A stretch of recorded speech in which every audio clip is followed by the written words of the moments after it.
All right, welcome to the podcast. This is the Open Mic Podcast. I'm Mikey B. I am here with my co-host Jason. Jason, say hello. Hello. Okay, thanks, Jason. Jason is going to be contributing a lot of that. Hello, no thanks, goodbye. That's all the words we taught him. No, I'm just playing. Jason is the co-host. This is just as much his podcast as mine. Even though I'm so narcissistic, I insisted my name be in the title. But no, I'm a stand-up comic of 5 years. Those of you that don't know me, I do comedy all over. I work in clubs. I'm based out of Dallas. I do the clubs here in Texas, and I also travel on the road. Jason here is my best friend of about 20 years. We've been off and on roommates. He's kind of watching me start comedy and has been forced to listen to a lot of it. But Jason's a really funny person. He's one of the funniest people I know, good at critiquing comedy and making me feel not that great about some of my jokes, which you need sometimes. But I'm excited to get started. Are you excited, Jason? Yeah, I'm looking forward to it. I'm just excited that you actually think that we're best friends. That's fantastic. Yeah, well, it sounds really good for the podcast. I actually don't really like you that much. No, I'm just playing. Jason is one of my best friends. I know I'm definitely in his top 5 of friends. For sure. Yeah, absolutely. Because your only other 2 friends are your wife and your son. So I hope I'm in there. I was living the quarantine life before it was mandated. Jason does work from home. He has a job where he doesn't have to leave his house, and he takes full advantage of that. I used to have that job, but I got fired. I got fired from a job where the only other employee is someone I talked to on the phone, and I still got fired. So that's about what happens in my life. That's the kind of style, the way things go. But this is episode 1 of the podcast. Normally, we would have a guest on. Our plan is it's called the Open Mic Podcast, and we kind of treat it like an open mic. It's a little play on words. We got my name in there, but what we're going to do is normally we'll have a guest on. This beginning segment, we'll talk to the guest, get to know them, ask them some questions, and then we'll move on from there. We've got some more things planned for you guys. But if you want to start off, since I'm the comic here, if you have some questions for me, man, Diet Dr. Pepper was a bad choice. I'm burping up over here. I was looking at it from a positive light that at least it wasn't just like tap water I had to pour into a mug. Yeah, well, I don't have any mugs. So, I'm sorry, we can't use Diet Dr. Pepper for copy infringement. Okay, it's Diet Dr. Salt. That's what we're drinking. Dr. Flash. Dr. Flash, yeah. Dr. Thunder. I like those cheap drinks. But yeah, let's get started with the first segment. Jason says he has some questions for me. I don't really know what these questions are. We'd like to keep everything just kind of fresh and open and keep it free form. But let's get started. You want to ask me some questions? I'll be the first interview we do here. What's your first question for me, Jason?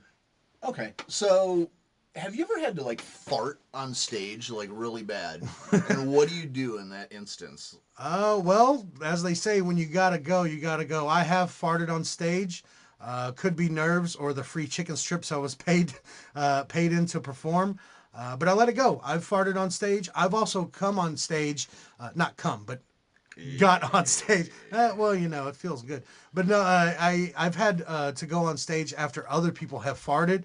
And usually I call them out because it's not cool, but it's also not cool when I do it. But hey, when you gotta go, you gotta go. I remember one time, one of the first pro shows I did, I was so nervous. I'm on stage and I'm doing okay. I'm not crushing it, but I'm getting a few laughs. But I farted in the beginning in the first 5 minutes of a 15-minute set, and the front row definitely smelled it. And I wanted to call it out, but I was so new to comedy, I wasn't prepared for the crowd work. Plus, as an opener, I was the host. You're not really allowed to do crowd work in some of these clubs. But I let it rip, and the lady up front, I ruined her nachos. I gave her a preview of what her nachos are going to do, but she did not like it. I didn't call it out, but she had a face, for sure. It's kind of funny because you and I have traveled, I think, all across the country over the years. Correct. We've probably driven 10,000 plus miles together. And every ride, when we reach the completion of where we're going, you always feel the need to remind me that you'd been farting literally the whole time that we've been driving. But did you smell it while it was happening? I never do smell it. And that's the funny thing, is that I never smell your farts. Maybe I'm immune to them. Maybe it's in my DNA at this point after 10,000 miles. But when I've heard other people say that you farted or you smelled like a fart, it raises questions to me because I'm like, I've actually lived in Mike's fart. You have. You've been encased in my farts, and the thing is, I consider myself a bit of a fart ninja. I have this thing where I can fart in the car when I'm in the car with someone for multiple hours, and I've practiced this over years. And you won't smell it. If it's really bad, of course, you're gonna smell it. Sometimes you can't help it, but 90% of the time, you will not smell my farts, and you are living them, brother. That's just what it is. I'll tell you, I'm the opposite of a fart ninja. Oh, I know. You've literally had me throw up before, and that's not me talking shit. That was you talking shit. No, I'm kidding. But Jason and my dad have some of the worst farts. I think Jason's had dad farts since before he was a dad. But yeah, you definitely have some bad ones. But I think that's a sign of good character. You're a bold person. You're definitely a personality. Especially for the people when once this podcast goes on and people get to know you, I think your farts represent your big personality. Big farts, big personality, and you're a tall guy, so it's got a lot of room in there to fester and bake like a brownie. I recently found out I'm gluten intolerant, and so my farts might not be as bad moving forward now. Well, it's gluten intolerant, or the other word for it is gay? I'm just kidding. Gay Butt people still eat stuff. bread. Butt stuff's not bad. Don't have to be gay to enjoy that. But yeah, no, I practice that. And sometimes people will be like, "Are you farting?" I'm like, "No, I'm not farting." But yeah, I'm farting. When you see me like lift one side of me, yeah, that's a fart. And I'll roll down the window like, "Oh, I want a cigarette," and then I'll roll it back up, be like, "Yeah, I'll smoke later." That was a fart. Speaking of smoking, Yeah, we are here. By the way, this podcast, and I'm back up a little bit, we are coming to you live from the studio. When I say studio, it's actually a closet. We're in my closet right now. I'm just saying that because if we sound tropical, that's just all my shirts hanging here. I got a lot of fat guy shirts with like flowers and tigers and tropical. Basically, what you would see a retiree in Florida who has a boat he's trying to sneak young women onto. That's pretty much what I dress like most of the time. Not by choice. That's just what they make my size shirts in. it's the Florida look. Yeah, Florida, otherwise known as Jew heaven.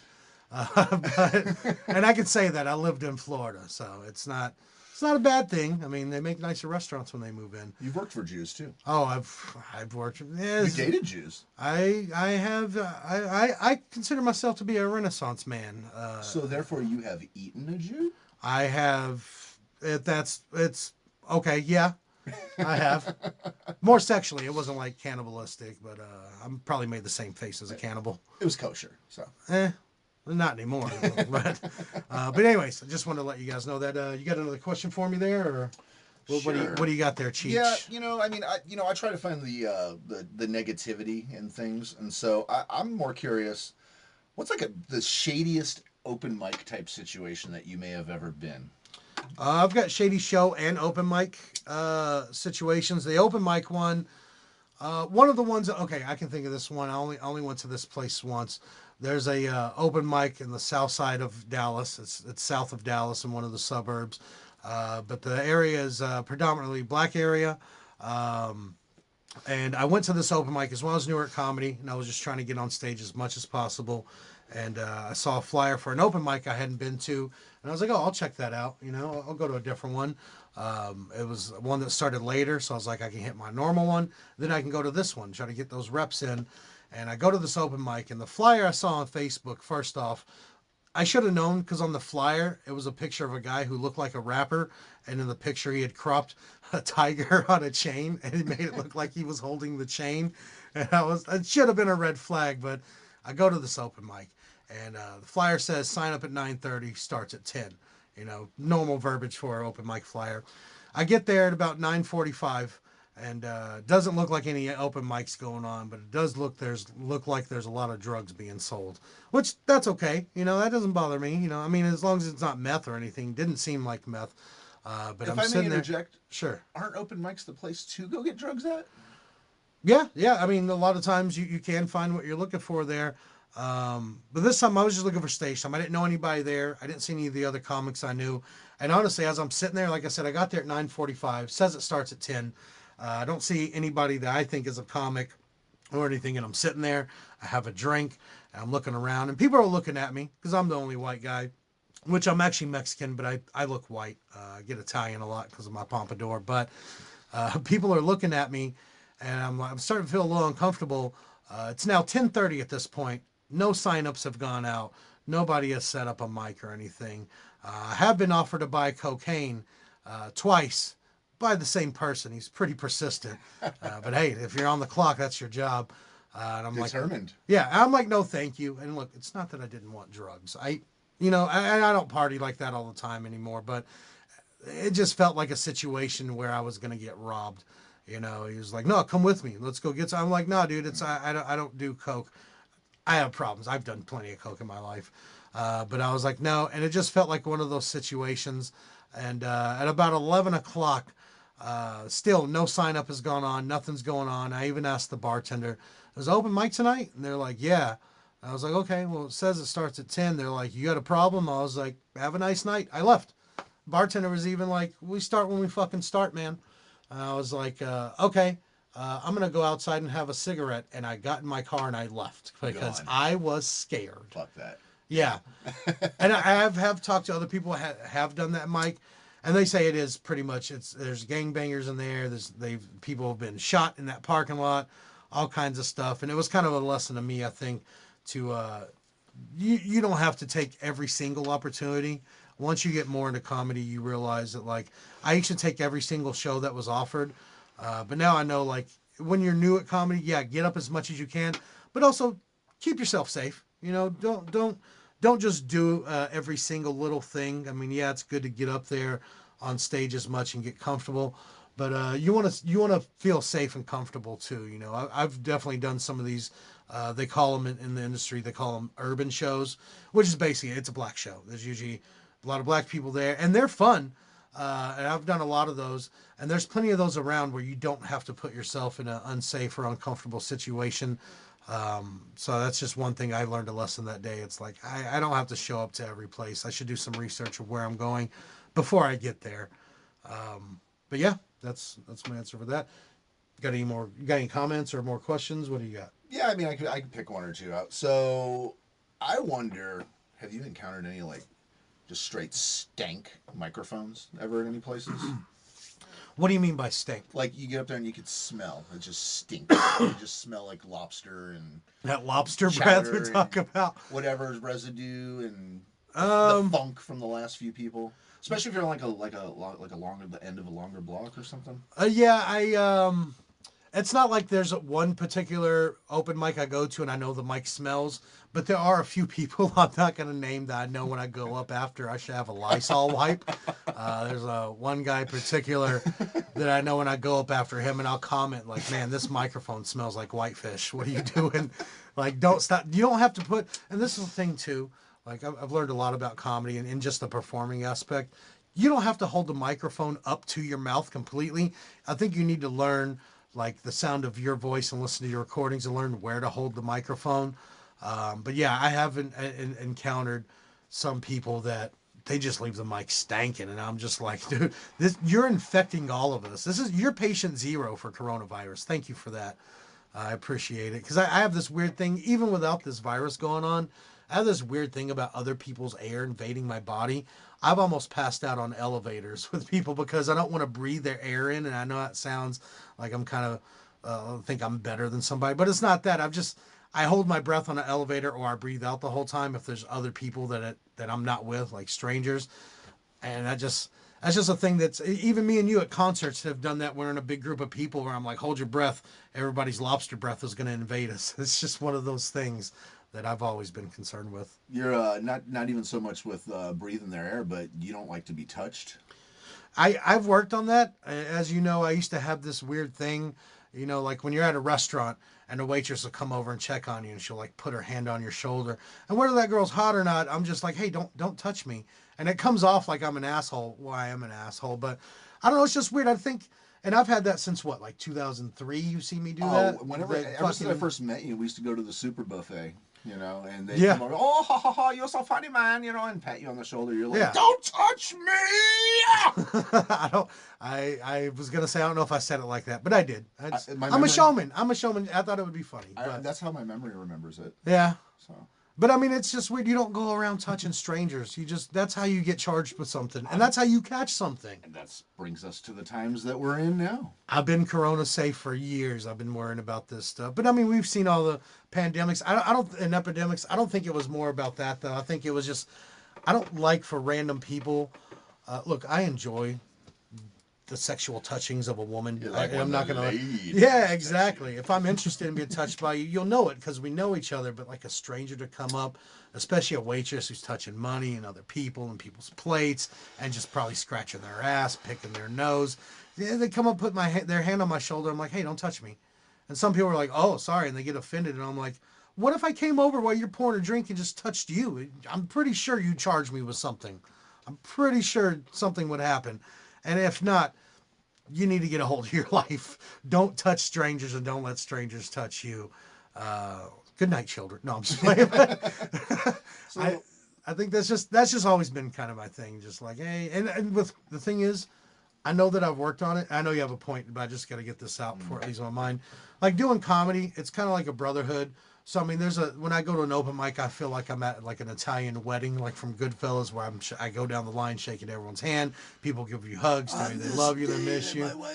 Yeah, on the day my daughter performs. No, but it's like that. So I mean, I've worked on it. I'm not one of those people who's like always sanitizing my hands because I feel like that kind of. I'll sanitize my hands, but it's not every time I touch someone. It is now during this time, during this coronavirus time, but. I feel like that kind of depletes your body's natural defenses to fight things. But at the same time, I've worked on that thing because I have people all the time now, especially after a show, they'll come up, they'll put their arm on you, or they'll be like, they want to shake your hand, they want to give you a hug, take a picture. And I enjoy that stuff, just the fact that someone likes me enough that they want to have something they can take with them as a memory. You can also buy a t-shirt. Don't forget, I do sell merch. But yeah, I've worked on it. It's funny thing is, about that is since I worked from home before it was the government mandated thing to do, I would already go like 3 days, 4 days, no shower, just around the house, it's no big I know. We were roommates. Yeah. And I feel like when I do that, I've built up like like my bacterial and microbe layer of defense around me just builds like a strong shield. And I can see that. I've actually been talking about that with people. I think it does too. The thing is, listen, this is my opinion before like everything got so locked down and all that about the Corona stuff, is that it's kind of like Taco Bell. Okay, you can't stop eating Taco Bell for like let's say 2 years and have it one time and complain that you got diarrhea. You got to acclimate your body to the settings. Your body needs to know how to fight Taco Bell off so it doesn't destroy your insides. Same with this virus. I don't shower for days at a time because I want my body to fight for its life. It's got to know how to handle itself. It's got to keep its head on a swivel during a cockfight. You know what I mean? I do think there is something to that. I probably wouldn't go 4 days, but I've definitely gone a day or two without showering. Plus, I've been stuck at home with all this. I mean, I've left the house maybe once, so I mean, I'm not sweating or anything. I just forget to shower. I mean, it's too busy.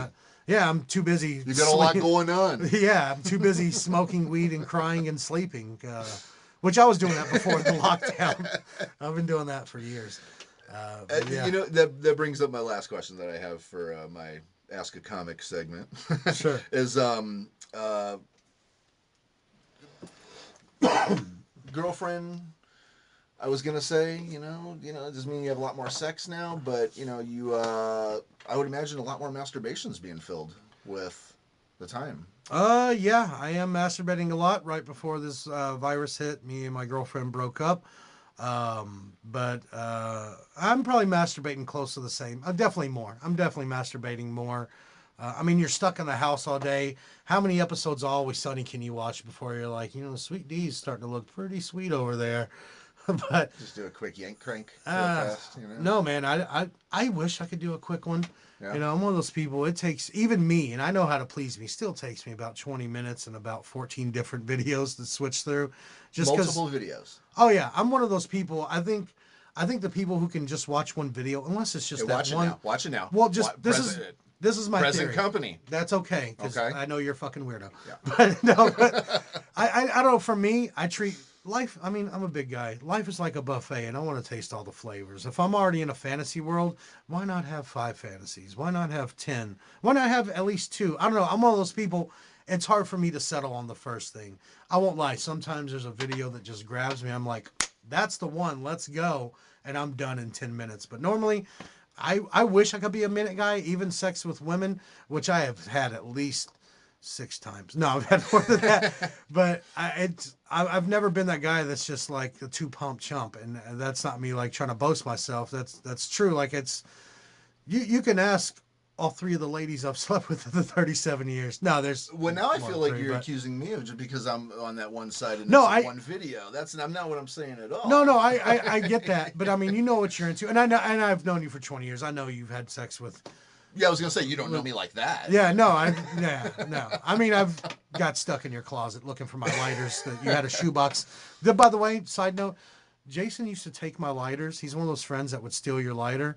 I found a shoebox of my lighters in his closet and a backpack where the bottom was full of lighters he'd taken from me. And I know they're my lighters because I stole them, and I stole specific ones, like the one with the poker chips on it and the douchey ones like that. And I'm like, these are my lighters. It's sport. It's for sport.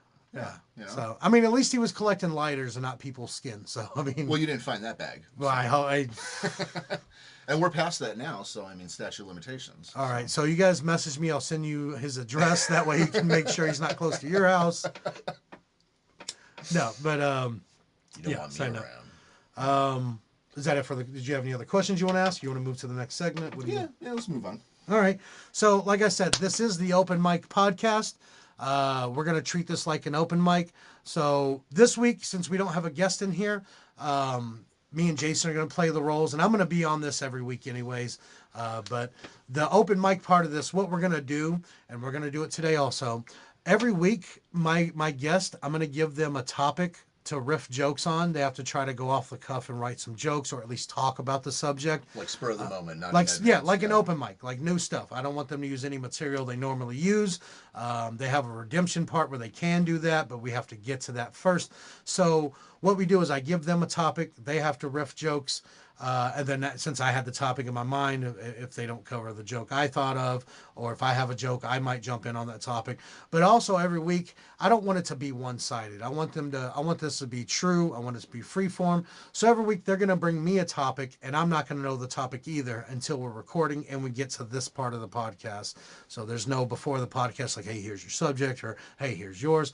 There's none of that. I want this to be true and free, and you guys should be able to tell, because a lot of this is probably going to suck, but if you've been doing open mic, you know that watching an open mic sucks. I mean, it does. I can't sit through a whole open mic. I can only watch a comic or two, or if a friend asks me to watch. Because of the open mic, there's new people, there's headliners, there's feature acts, there's opening acts, there's out-of-town people, there's good, there's bad, there's terrible, there's great. There's all of it involved.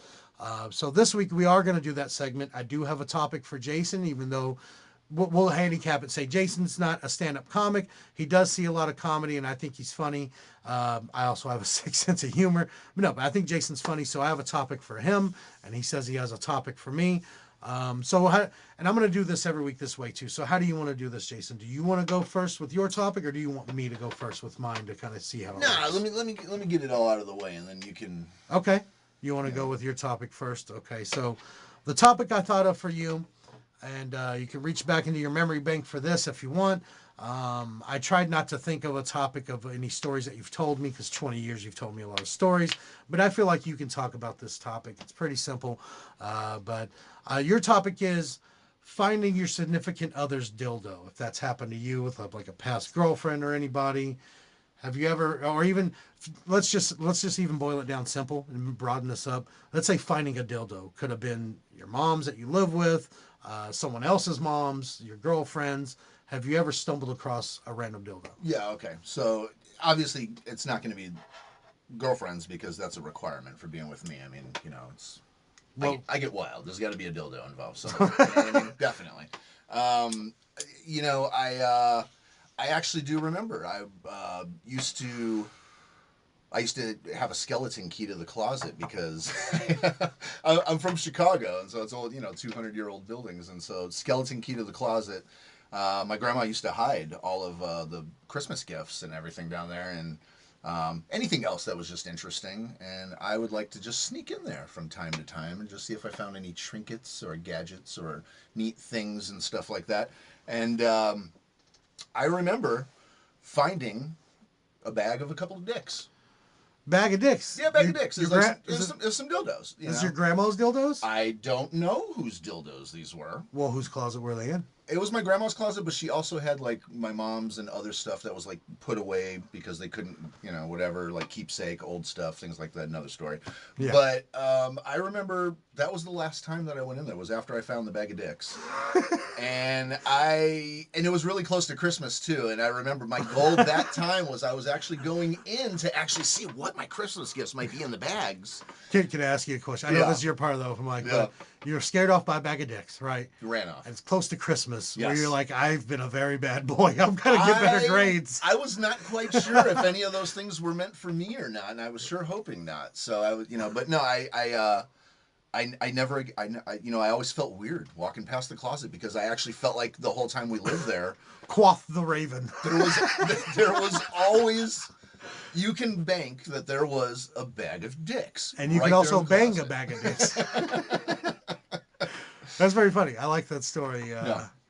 Man, the funny thing is, before you give me my topic, I found a dildo. But before I get to that part, I'm the same way. When I was a kid, I had 3 brothers, 2 sisters, but living in the house was 2 sisters, 1 brother, and me. Me and my brother shared a room.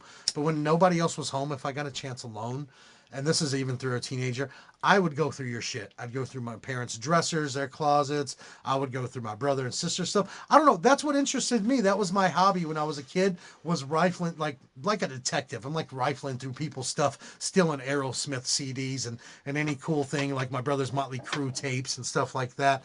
And I would steal shit. And they'd get mad, and I was the youngest. So, I mean, yeah, they'd beat the shit out of me. But like Goodfellas, sometimes in life you got to take a beating. It's just what it is. But that was like one of my hobbies. I would love to go through people's stuff. I'm just nosy naturally. I'm like a cat. I'm curious. But that was just one of my hobbies. I think a lot of people were into that. Was that one of your things when you were younger too? Or well, I mean, I still go through people's cabinets at their bathrooms to see if there's any interesting pills or Vicodin. Yeah, there's any Vicodin, good stuff. Percocet. I mean, why not? I mean, also, I think when you date somebody, you should go through their cabinet the first time you go over. Find out if this chick or this guy or this person is a psycho. Mm-hmm. And I don't mean to be harsh about that, but I mean I've encountered issues. It don't make you a bad guy. You got to be informed. Yeah, I just want to know what's going on. Like if you have some mental health issues or you haven't told me about, if we're doing this thing, we got to be open and honest with each other. Also, what if I take someone to make me feel good? I feel like I have issues too, because maybe we can just diagnose each other with the same thing. Well, you definitely have a chemical imbalance to a degree, I'm sure. You just wonder, is that going to balance you back in a positive way or a not so positive way? Well, either way, everything for me ends up in a not so positive way. But I found a dildo once. I'll tell you this. Okay. And this is going to sound like a joke, but this is a real thing. I found an ex-girlfriend of mine's dildo. And I found it by accidentally sitting on it. Which is probably, I think, yeah, exactly. That's the worst. Don't cough, you might suck it in. No, I wasn't naked, but it wasn't. You sure? I feel like you had to reassure us that for a reason, because you might not have been. I'll set it up for you. And you can, if you want to paint me naked in this picture, feel free, but it wasn't like sitting out. It was under the blanket. I guess she had forgot it was. Spider in the closet. You had a spider in the closet. All right. No, being in your closet. Yeah, well, I'm sure there's some spiders in here. There's just a lot spider on my shirt. Yeah, there's a lot of empty shoe boxes, but he's dead. All right, Jason died and spider gone. Anyways, continue the podcast with just me. No, but. Bye. So she made the bed, and I think she forgot that she used her dildo in the bed, and she covered it up. And it was one of those that had instead of having a switch on it, it's like one of those you push part of it in and it comes on. So I sat on it, and it came on, and it started vibrating. And I've got to be honest, I didn't get up right away. And it's not that I was sexually turned on, but it was kind of relaxing. Like when you meditate, when you meditate and they tell you to go home, and you feel like the vibration from your chest eventually, and your face starts to, and I started feeling that vibration up my back. And I'm not going to lie, I was walking a little better after that. Woosah! I didn't sit there that long, but I was like, what is that? I got up and it was just a floppy pink dildo. And yeah, I sat on that dildo and, I didn't use it again. But I Purposely? did, I didn't use it purposely in the first chance, but I, I thought about, I was like, what if I just, like put it under the pillow and just like lay back and just let it like massage my back? Because it felt great. It's basically does the same thing a massager does. It's just shaped like a cock. It's chiropractics to a degree, I mean, Which I think is weird too. Like, have you seen those dildos that it's like shaped like a dick kind of, but it also has like that little thing that comes out to stimulate the clit. Oh, yeah. It looks to me, it looks like some kind of snake attack that's been frozen or something. Yeah, I'm like, what is? That's not. Who has a dick like that? Like, yeah, exactly. No, but I always thought that freaked me out. But, Yeah. So yeah, that's my dildo story. So my turn. You have a subject for me. I'm gonna take a drink of the old Dr. Salt, and let me know what's your topic for me to riff on. Well, I've got a funny one, and it kind of leads into I think a funny story that you like to hear afterwards. But I know you like sharks a lot. I do like sharks. You're like a fucking shark junkie. Shark Week. I love to get high and zone out of some Shark Week. Even when it's not Shark Week, I'll go back and watch old ones or any of those like blue planets that like focus on the ocean. So, do you have any weird stories of anything that, or funny, or just riff on it, whatever, just anything that's happened in the ocean, sharks, dolphins, fish, anything, anywhere, just whatever? Well, the first thing that comes to mind is, as you know, I stole your story about seeing a shark. It was like a Seinfeld episode. And I'll tell the story to you guys on the podcast, but we were on a cruise to the Bahamas, and Jason tells me that we had the cheap room. So I mean, The port windows. yeah, the little bitty like circle window, like when you go to Red Lobster and they have all that fake shit on the walls, and they have a little round window they've taken out of a ship, which was probably just made and sold at Pier 1, but. That's what our windows were on this ship. It was a Carnival cruise, and the water basically came up to that. And Jason tells me that he sees a shark, and I'm like, "Oh, that's cool," And we're on this drunken rage on this ship, and some of the other I friends described it to you in great detail because I was in awe, and I was like, Yeah. I saw this shark, and I described the way the fin looked and the face and everything, and you were like, I didn't know at the time why you're so intent. You're like, oh, taking it all in, like, okay, Yeah. And you asked me a bunch of questions, Oh yeah, and and then ran off. yeah, and then I ran off, and then I told everyone else on our trip that I saw the shark until Jason walks up, and they're like, "Oh, Mike saw a shark," and he was like, "No, he didn't. I saw the shark." And I was like, "No, you didn't. I told you about it." And it became a whole Seinfeld The episode. funny thing is, I was looking for you because elsewhere somebody was like, "Yeah, Mike saw a shark." I'm like, "Oh, Mike saw a shark, huh? Really? Yeah. Where's Mike at right now? By the casino? Okay. Yeah, I'm gonna go Yeah, find Carlos Mencia, my story. He put on a hood and came to our room and asked me questions about a shark. I'm about to sock you up." I almost got socked up at work, dude. No, I stole a story, but I'm just infatuated with those things. I've never I've lived in Florida and I've been out in the ocean, but I rarely go to where the water's over my head because I have a healthy fear and respect of sharks. I mean, there's things out there that can swallow me without chewing, and I'm a big old boy, so no thanks. That just kind of freaks me out. But no, I love sharks. I don't really have any jokes about sharks or anything. I don't really. That's pretty much Like, the this only is story I obviously have. not our typical off the cuff like it would be, Yeah, we're kind of telling stories and kind of giving you guys the format. Like We're I like said, this is our leaning pilot back episode. We're getting high in my closet and looking at all my Hawaiian shirts and the ones that I'm like, why did I buy this jacket? That's not me. But yeah, we're just having fun here. But yeah, that's basically the open mic part. And the way it's going to work on the podcast, and we've discussed this, is for any of the comics that come on, if you feel like your riffing and your open mic part didn't go as well, then we give you a chance at a segment we call Make Jason Laugh. We give you a shot at redemption where you can use one joke or one story you do in your act, or you get a second chance to redeem yourself. We don't need that today, I don't think. Sorry, I'm talking while I'm burping. That's because Mike Dr. doesn't want Salt. to be told that he sucks. Like, because I'll tell you that you suck. No, I honestly, you know what? I do like. I don't like being told I suck. But I was talking to someone about this recently. Before I go on stage, I don't like people blowing smoke up my ass. And the worst thing you can give a comic is a compliment. It's the worst. And we're so bad at taking compliments when we should just say thank you and move on. But when people's like, "Hey, that joke's great," I'm like, "No, I messed it up. No, thanks. Yeah, okay, whatever." But yeah, before I go up on stage, I have a ritual, especially at some of the hyenas clubs that I do a lot here in town, where I'll have the bartender right before I go up just say, "Hey, you suck." I'm like, "Hey, tell me I suck," and they're like, "Hey, you suck," and I'm like, "Thanks," and I go on stage. But there's some people that take this too far. I don't know if I've told you about this, but some people I'll be like, "Hey, tell me I suck," they're like, "You fucking suck. You're the worst." I'm like, "Hey, man, keep it simple. Like, I still have feelings. Like, I know this. I'm telling you to say it, but it hurts a little bit. Just keep it simple. You know, you suck. Thanks, man. Appreciate it." Yeah, you're a real piece of shit. Yeah, I didn't ask you for that. a very good friend of mine, very funny friend of mine.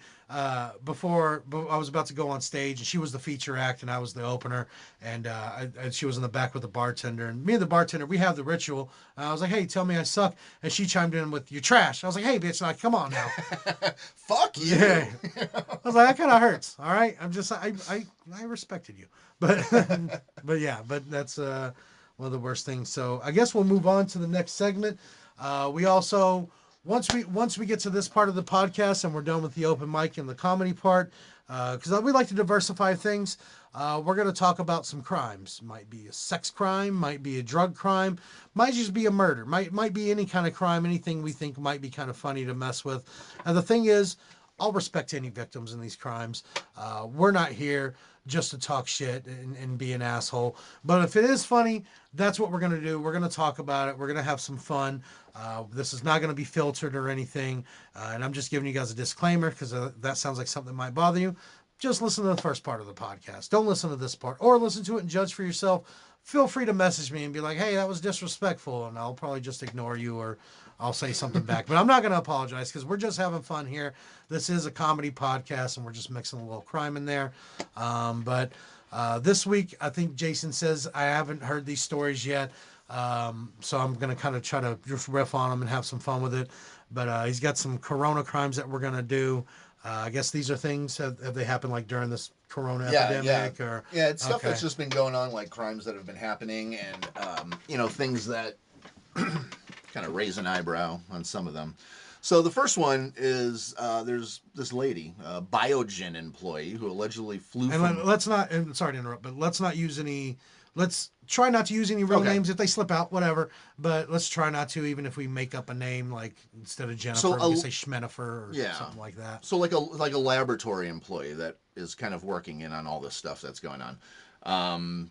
She decides to fly from Massachusetts to Los Angeles to go to China. She's like, "Oh shit, it's popping off, and I'm getting the fuck out of here," you know.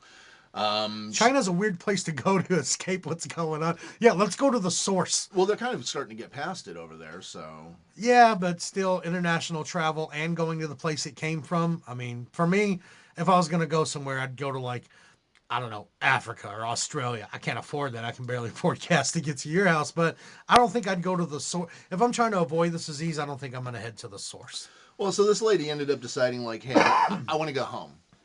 Hey, man. Coronavirus, bro. Yeah. No, I vampire coughed. I leaned back. I'm kidding. So there's a smoker. That's the thing. Actually, funny side story is I was in the grocery store the other day, and I was walking through the aisles. Everybody was completely quiet, and I coughed, like right in my arm, gently. Yeah. Like the music in the store stopped. Everybody looked at me all the way up from the register and down the aisle. Everyone looked at me. I just left the cart there and left. I was like, "Fuck that." I just left. I was like, "No, I'm not that guy now. I'm not that guy now. Yeah. That's not going to happen." Like, nope, I'm not going to be lynched back here. And it was like a real soft. It was just a like that. Yeah. Like, it stopped. Stop. Everyone stared at me. Yeah. And before you go on, I have a similar thing that happened to me. I was at Walmart in the money center line, where you cash checks if you can't find a liquor store that'll cash your check.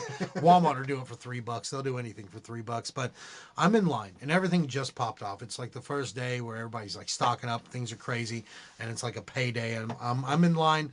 There's all these people in line.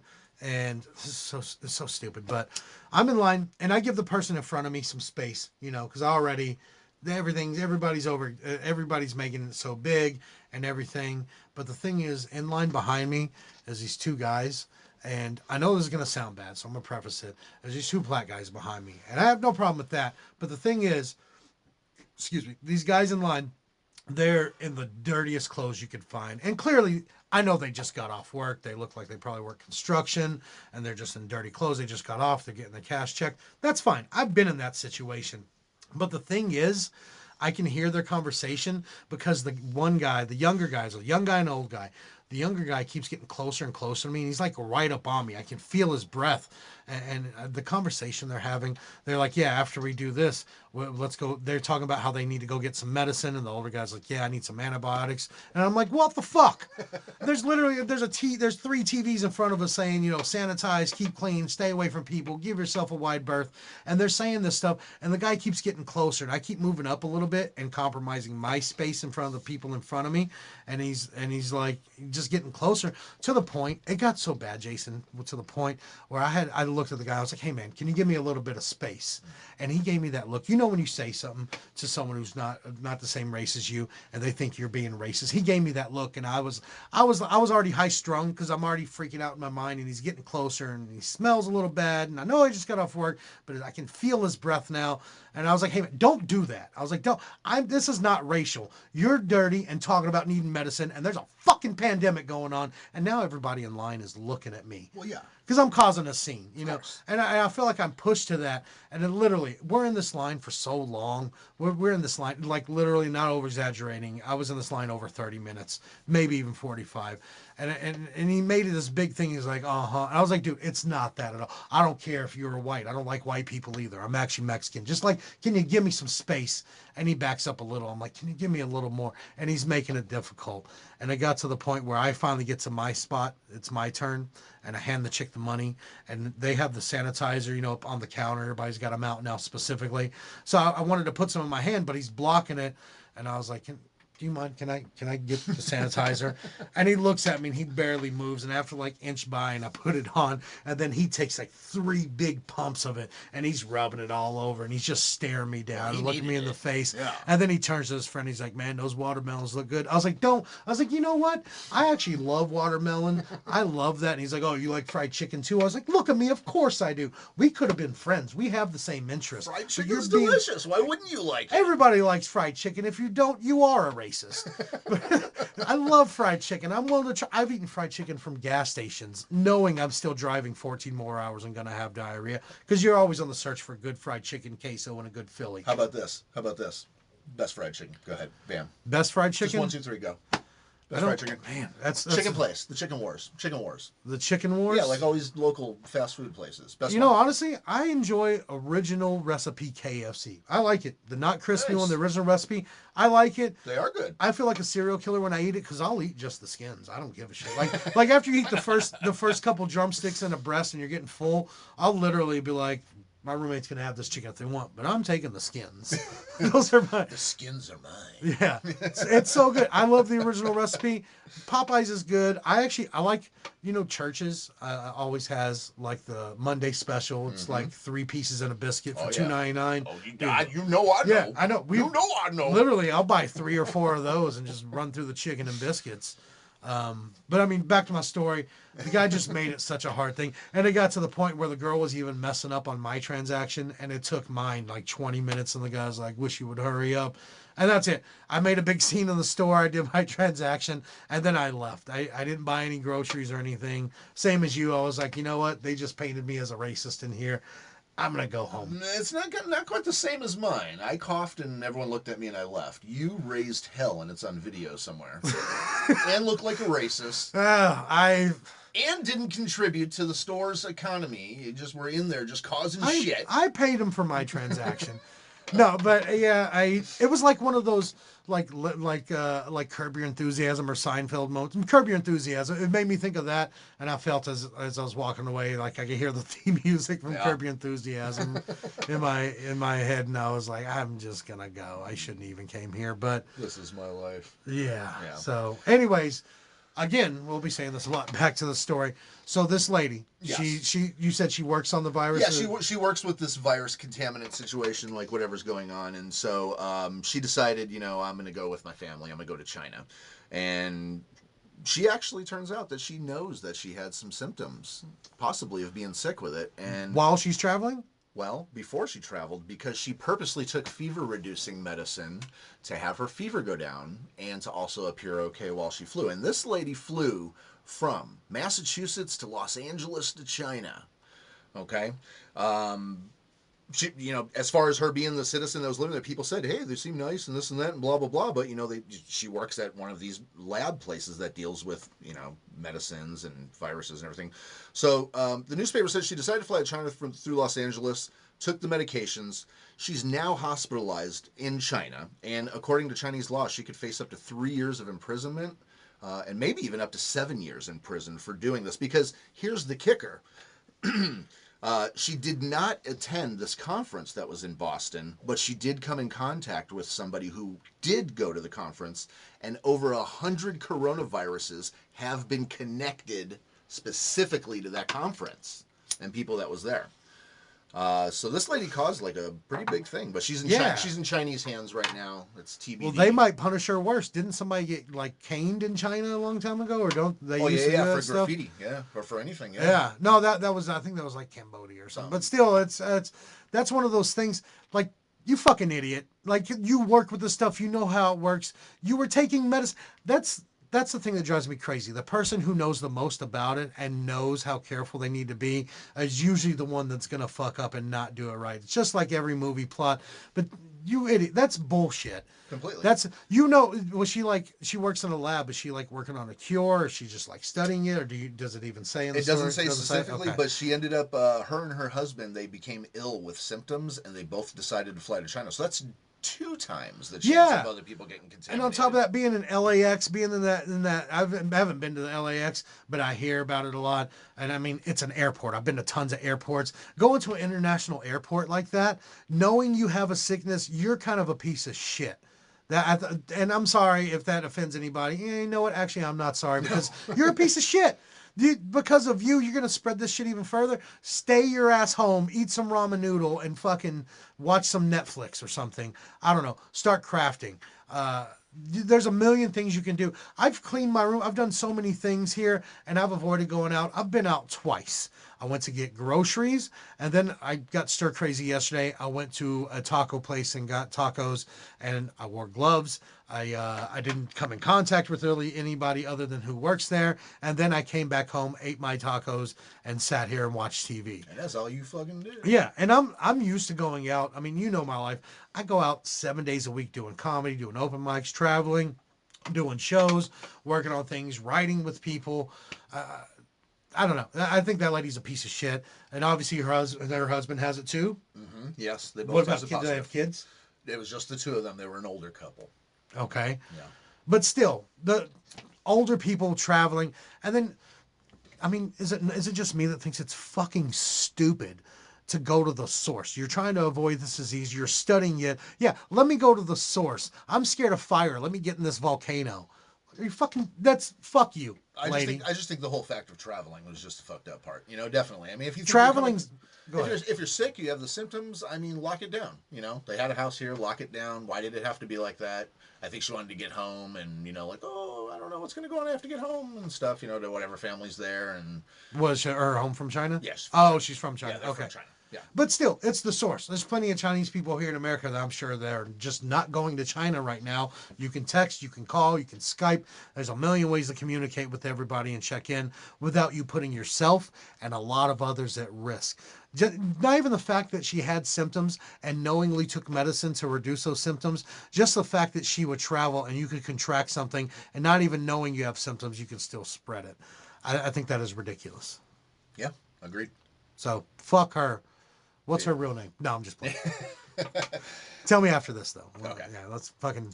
Anyways. You have another one? Yeah, I think? yeah.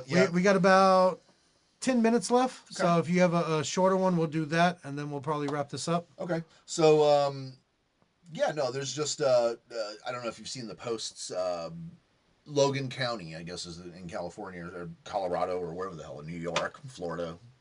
I don't know where the hell, but anyway, Logan County, they ended up posting, due to the COVID-19 pandemic, it is contagious in nature. We're asking all nefarious and criminal activities to cease until further notice.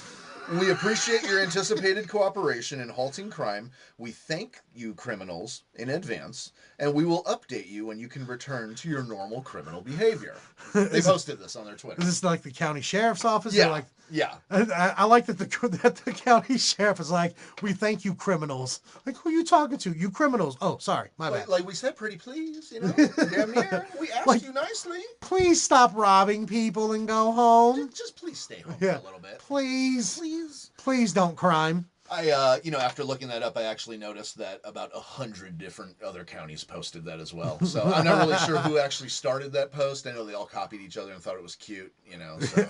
Yeah, but when a county says you criminals, that makes me think of Florida, because we lived in Florida. Yeah. And basically, if you're in Florida and you ended up there and you weren't born there, you're a criminal. And also, if you're from there, it's just full. It's a lawless land full of criminals. It's weird to me that they don't have recreational marijuana, but I'm sure they will soon. And honestly, I had cops in Florida just take my weed and be like, get out of here. I threw it out and like, where? I don't see it. They're like, fuck off, get out of here. I'm like, enjoy it, man. That's good stuff. They remind you on billboards that they have no problem sending you to prison.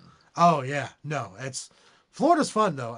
I'm not gonna lie, I had some of my best times of my life in Florida. Hey, no risk, no reward. Yeah, because I was a criminal too. But yeah, Florida's fun. That sounds like Florida. That's just funny. You criminals, we thank you, criminals, in advance. Thanks, you filthy animals. Stay the fuck home. Hey, no problem, you fucking pigs. Hey, we just got to do what the pigs say we got to do, you know? That's how they talk, like 30s newsies. Hey, you guys want to have some fun? Want to play some stickball? They're from Brooklyn. Yeah. Everybody in the 30s was from Brooklyn. Even in Colorado and Texas, people were like, hey, you guys want to come down here? Hey. Yeah. What do you think I am, a Mary? Of course I'm on cigarettes. Yeah, you got another one? We actually have a few minutes. That was a quick one. Yeah. You got one more? Let's squeeze a little. I always have another. So, in interesting news here, Rikers Island, I don't know how in the jail, but it ended up a person has been confirmed that they have coronavirus. In Rikers Island? In Rikers Island, that's the prison in New York. Upstate New York, yeah, right? Well, I believe is it upstate or just outside? It's outside the city or something. Yeah. And 8 other inmates now have been identified as having symptoms of coronavirus. Well, in a place like that, one person gets it. I feel like just about everybody's gonna get it. I feel like it might end up being like a Walking Dead scene in the prison or something like that. Oh man, it could end up that, man. This is crazy. We've seen a lot of these diseases come through. I remember, just to name a few: swine flu, bird flu, mad cows, SARS. But I mean, that, like, in our time, I don't remember SARS being like a thing. Yeah, it was in Korea mostly and all that. That's right. I do remember the Korea SARS thing, the cars. Anyways, we've seen a lot of these things, and like, I've watched Walking Dead, and I love those kind of movies, like 28 Days Later, 28 Weeks Later, and it's crazy. I never thought I'd live to see a time where that's an actual possibility. And I mean, I don't think there'll be zombies or anything, but like this disease and like movies like Outbreak, I never thought we'd actually see something like this. It really shows how badly prepared like everything is for that stuff. It's crazy to me that all this is going on. But how many inmates did you say have it? There's 8 other inmates besides the patient 0 that are showing symptoms. And now so here's the kicker. Harvey Weinstein is housed at Rikers Island. Okay, well, that's good. That seems appropriate now, right? It seems appropriate. Fuck him. Yeah. So actually, they're moving him to Buffalo, a prison in Buffalo, because they want to protect him. They want to protect him. They want him. Well, the thing is, and my thought process on protecting him is, if he dies, then he gets out of the punishment. I think the real punishment when someone like commits a murder and they get sentenced to death, I feel like they kind of got the easy way out. I don't know if I believe in the death penalty. I go back and forth on my mind, but I know that, like, my opinion is, if you really want to punish somebody, give them fucking 10 life sentences and make them sit there without the possibility of parole and let them wither away slowly. And I know that eats up tax money, and I know all that, but you know what? Some people are dicks, and they deserve to sit there for the rest of their life and watch the world go on around them and not be connected to anybody. I think that's the punishment for, like, pedophiles and murderers and stuff like that. They should have to sit there and live in that torture, because that's their hell, is not being able to escape it. like a normal person would escape just a normal crime or a normal thing. That's not normal to do those things. And No. I mean, that's just my opinion. I Yeah. think they should be punished. The thing that sucks about that, having it in a prison, is they're all close quarters. And on top of that, you got the warden, you got all the jailers and guards and stuff like that, and yeah. people that just work at the prison. Now they're in danger. And I think that really sucks because they can't just work from home or stay home because you don't know nobody's watching those prisoners. You don't know what's going to happen. Someone's got to feed them, even though I know they feed themselves. But wow, that sucks. And what about the people that come in and out of that prison? Yeah, it's on lockdown from visitation now, but it's But the guards and stuff, they still go home. Yeah, I mean, they're not even sure if it's visitation that brought it in or if it was one of the guards or somebody that was sick or had sick at home that brought it in. So, that's why we may be looking towards getting into. They may have a 2-week take shelter kind of thing coming up here, and yeah, it's gonna suck. And I've already kind of been doing that. But I mean, if that's what it takes, I mean, I got plenty of entertainment at home. I'm writing. Yeah. I've been writing. I've written yesterday alone. I probably wrote, added to some bits and wrote about probably new 10 minutes. Probably boil it down to be like 7. Once I cut out some of the fat, but I'm also writing a cartoon. I'm looking at other scripts I've had ideas for. If I'm forced to be stuck here, yeah, I might be broke, but I can still maybe spawn some creativity so I don't end up this broke the next time there's a pandemic, and I can at least afford to go get some eggs. Which you're lucky. Doesn't matter because when I went to the store, there was no eggs and I had to buy almond milk. Yeah, not a fan, but you know what? Cocoa Pebbles makes it taste better. But yeah, I think just what I want to say to people is, and you can have a chance if you want to say something, but just stay safe out there. Use your head. Wash your hands. If you think you touch something that could be infected or could carry something, just wash your hands. Stay safe. Stay in your house. Enjoy yourself. Listen to our podcast. Feel free to message me. Tell me it sucks. Tell me you like it. Tell me whatever. You can find me on Instagram at Mikey B the Comic. Same, you can search Mikey B the Comedian or Mikey B on Facebook or Mike Benavides. They wouldn't let me use B as a last name. They said it wasn't valid, and I was like, story of my life, pal. Welcome to how I feel. But no, I think this was a good first episode. This was fun. Do you have anything you want to say before we close it out? Yeah, I'm going to get my own information going on the Facebook one day soon, so I'll let you guys know. Yeah, so Jason just turned about 52 years old in the last few minutes, so he's going to get on the Facebook or the Instagrammer. But no, you can find me on there. We will be starting an Instagram and all that social media pages for this podcast. But for now, you can find me or Jason. You can find me at Mikey B the Comic. You guys stay safe and clean out there. Also, we're going to put this out everywhere you find podcasts normally. So, I mean, we're going to be on Spotify, iTunes. We'll be on all of them, the podcasting app. Follow, like, subscribe, comment. Please comment on that Apple podcasting app. Tell us you're being forced to do it. Tell people that we suck. Tell them you like us. Tell them whatever. I'm not going to tell you what to say, but that does help us out on there. We are doing this just because we want to connect with people, and this is a fun way to spend your time when you're stuck in your house. But thank you guys for listening. We appreciate you, and have a great day.